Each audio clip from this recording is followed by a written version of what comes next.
النهارده يا تعاقدت يا جماعة جماعة جايين مع نفجر معاكم جريفينهو، ودي الحظ، دخلة بس جبنا اللاعب. لكم اللقطة دخلة ديت. أسطورية اللقطة دي بصراحة. من ال الحلقة LW بيلعب طلع لنا LW و ST اللاعب و اللي هو RW. جريفينهو لاعب ال جميل، دبليو طورته وهنجربه الايفون معاكم. ال 117 زي ما انتم شايفين. كنت جايبها لكم كده في الاول عشان نخش بقى مع الحلقة.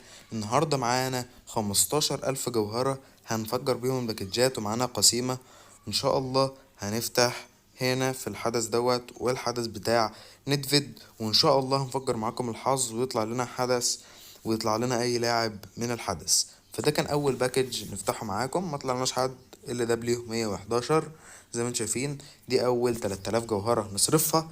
اول ما بدأنا نصرف 3000 جوهرة طلع لنا لاعب تقريبا من صربيا، سي بي، بيلعب تقريبا في دي ريال سوسيداد او حاجة تقريبا. سي بي 115، فحاجة كويسة جدا.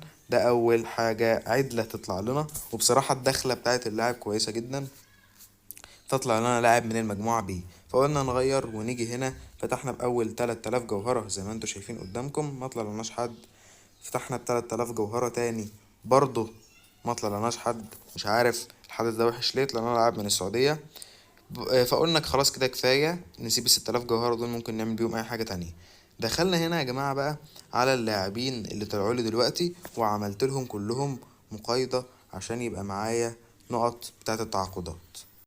هنا يا جماعة كنت عاوز 100 من ترقية التصنيف، فجبت شوية لعيبة من اللي كانوا عندي وحطيتهم في ترقية التصنيف، وجالي 100 من ترقية التصنيف زي ما انتوا شايفين.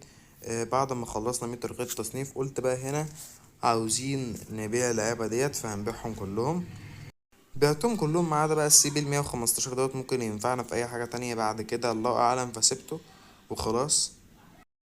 وده كان شكل الفريق بعد ما وصلنا الاوفر جديد. لو خدتوا بالكم احنا كنا 120 بقينا 121، وكان معايا نقط ترقية تصنيف كتير. فقلت اطور بقى جرافينهو اللي كان جاي لنا في اول الحلقة، واطور جيمينيز عشان يبقى الهجوم عندي سفاح حرفيا. فزي ما انتوا شايفين هنطور جرافينهو جيمينيز. وعشان اطورهم صرفت 6000 جوهرة اللي كنت سايبهم، جبت بيهم 400 من ترقية التصنيف زي ما انتوا شايفين قدامكم. هنا دوت هنا واحنا بنطور جيمينيز ب420 من ترقية التصنيف زي ما انتوا شايفين قدامكم. وهنا رقيت التصنيف اهو بتاع جريفينهو، خليته 121 زي ما انتوا شايفين، وظبطته في نقاط المهارة وظبطت الدنيا خالص في الفريق. الفريق اصبح من افضل الفرق اللي انت ممكن تشوفهم. بلعب حرفيا بكتسح الناس اللي قدامي حرفيا. غيرت تشكيلة الفريق اهو زي ما انتوا شايفين كده يا جماعة. الفريق بقى ب40 مليار زي ما انتوا شايفين. الهجوم بقى 121، الوسط بقى 120، والدفاع بقى 119. فاضل لي بس ان انا اطور الدفاع والفريق هيبقى 122 زي ما انتوا شايفين قدامكم. الفريق بقى خرافي جدا. وان شاء الله نشوفكم في فيديوهات تانية كتير. ومعلش على القطعة الكبيرة، بقالي 5 ايام ما نزلتش كل ده عشان بس كنت بجمع جواهر وبجمع تقسيمات عشان نعمل لكم فيديو يليق بيكم وبس كده. ما تنسوش تحطوا لايك وشير سبسكرايب، وان شاء الله نشوفكم في فيديوهات تانية كتير في تفتيح الباكجات، ونجرب معاكم الفريق اللي بقى اسطوري جدا ده. وبس كده، سلام.